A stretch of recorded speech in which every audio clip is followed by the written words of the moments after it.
Oi, it's Trash. Another unboxing with me, not Mars. Sorry, deal with it. Alright, today, one and only, as you can see, a Star Wars Armada in visible hand. Let's kick this off with the thing everyone wants to see, is the model. Tell you what, these new Armada boxes are so much easier to open these days, so much better. And then, there's a lot of stuff. We'll deal with all that after. Let's have a look at the model.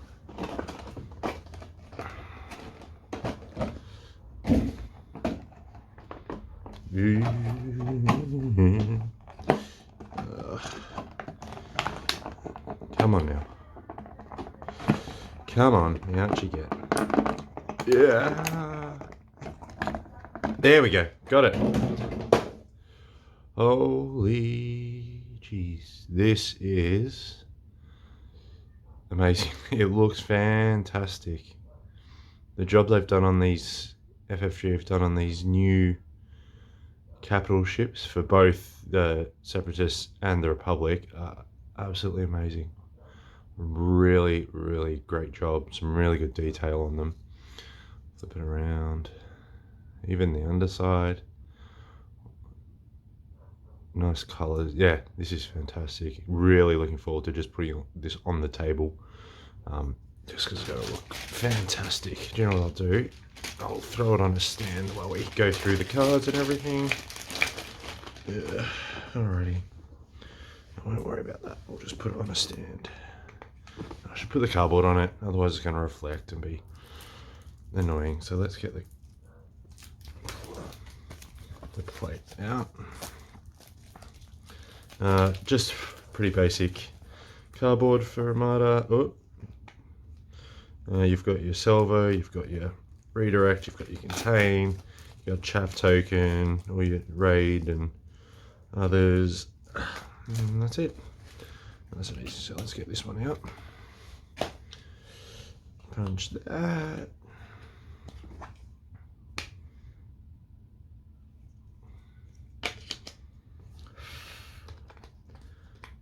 Whack. Oh geez. There we go. That stand's a bit tight to get into the base, but there we go. There it is. Looks absolutely fantastic. Same old Armada, just components list. Meh, who needs that? I'll have a look at the components now. Alright, cards. Actually, that's quite a small wad of cards, I think, compared to the last couple. Alrighty, where should we start? Upgrades or let's start with the basics. So we have the Providence-class carrier. Some nice artwork there. Everything's got 105 points. Does a bit of everything. Nice utility ship. You got some crew. You got some retrofits, both defensive and offense. There's the stuff we're all keen for. 9 hull. As I said, brace, redirect, contain, and salvo. Up to speed 3. I'll tell you what, you're going to need some nabs with that speed 3 1 none. You're definitely going to want to either point it at something can go or get those nabs dialed in. 3 command, 4 squadron, 4 engineering.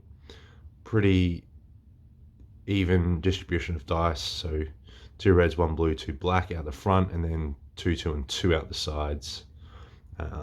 Yeah, not bad. And 2 blacks for your anti-squadron armament.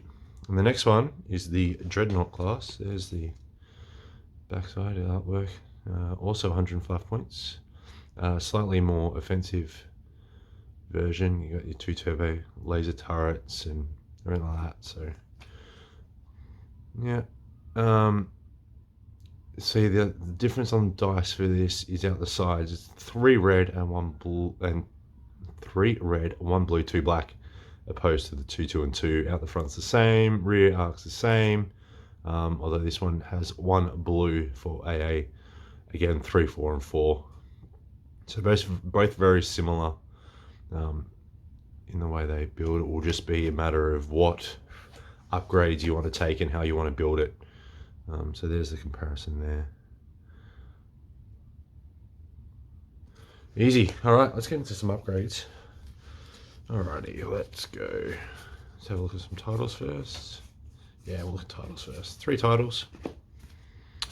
First one is Invincible. You gain the defensive retrofit icon to your upgrade bar. So that, of course, either you want double that slot for the Providence-class carrier, or if you want to add that slot to the dreadnought that doesn't have it. Very handy for 5 points. It's definitely something to look at. Its namesake, the Invisible Hand. While deploying fleets, if you are in the play area, when you would deploy a squadron with swarm, you may set that squadron aside next to your ship card instead. You may set a 5 up to 5 squadrons this way. And then squadron command. For each squadron you would activate with this command, you may place one of your set aside squadrons within distance 3. You cannot move this activation, and if it has AI, increase its AI value by 1. 9 points. Nice kind of version of rapid lunch bays. If you're going to be taking squadrons with Separatists, you're going to be taking a whole bunch of swarm, increasing its AA. Yeah, this is really good for 9 points. If I'm looking to run some sort of squadron heavy list, which I'm sure I will at some point to try it out, I think this is an automatic include. Very handy indeed. And the last one, Lucio? Nah, who cares? I said it wrong. Voice. Treat your rear hull zone printed battery armament as 3 red dice. The battery armament of your left and right is increased by 1 black and decreased by 1 blue. Yes, please. This suits my playstyle. I really like this. Extra black. Change your rear to red for that salvo, and you're salvoing 3 reds. 8 points. Yes, please. I think this will be the first build I use. Super offensive and aggressive, just how I play. Never works, but it's how I play, so why change? Let's look at some ion turrets. Yes, point defense ion cannons. While defending at close range or distance 1 during your spend defense token step, you may force the attacker to reroll 1 die of your choice. Yeah, 4 points. It's definitely something I'll be considering. Just forcing a reroll on the, especially all the bombers coming in. Just getting a reroll is always handy for 4 points. Won't say no to that. Here we go. The B2 rocket troopers. I wonder if there's a B1 rocket trooper. You have B1 and B2. For you, all you Australians, you know what I'm talking about. While performing a non-salvo attack against a ship at close medium range, you may exhaust this card. If you do, defender gains 1 raid token of your choice. While attacking a squadron, you may exhaust this card. If you do, add 1 die of a color already in your attack pool. 7 points. Handy. I don't know. Raid. I like the idea of raid tokens. I just never really use them. I think the only time I've ever used them is on surprise attack. I like the idea of it. I just wish they did a bit more. However, that adding 1 die of a color already in your attack pool against squadrons is going to be handy, especially if you're running the Dreadnought class and you can throw in 2 blues or even 3 blacks from the carrier. Yeah, not bad. 7 points, probably a bit more than what I'd want to pay for it, but it's something I'd consider. Alrighty. Some hot landing. At the start of the squadron phase, friendly squadrons with adept gain grit until the end of the phase. When a friendly squadron with adept is destroyed, you may choose 1 enemy ship at 1 to 2 of that squadron. If you do, that ship gains 1 raid token of your choice. 3 points. Yeah, not bad for 3 points. I think there's probably some better things you want to throw in that slot. But if you're low on points, it's not bad. And then Jedi Hostage. I don't even know if I'm going to read this card. It's not worth the money it's printed on. Well, I don't think anyway. Yeah, I'm just going to ignore it. Really don't like that card. Alright.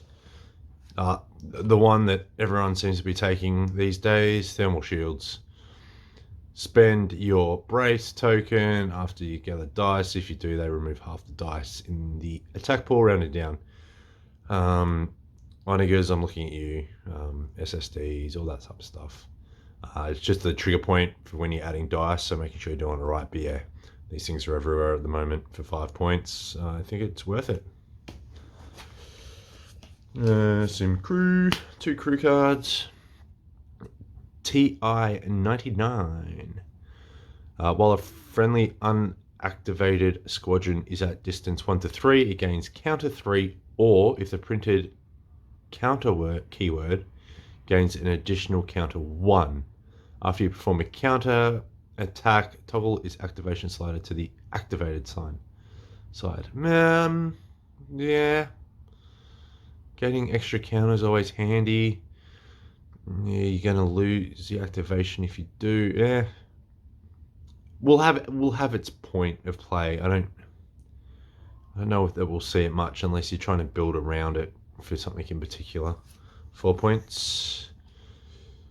Turkeys. All the text these days on cards.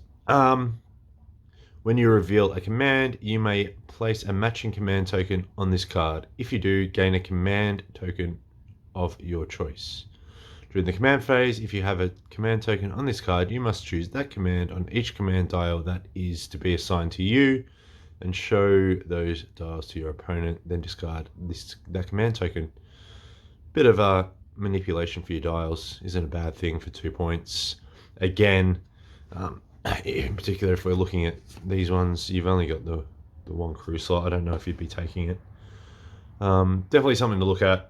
I don't see play for it for myself personally, but I'm sure someone out there will have a list for it. And then our 2 admirals. We have Trench.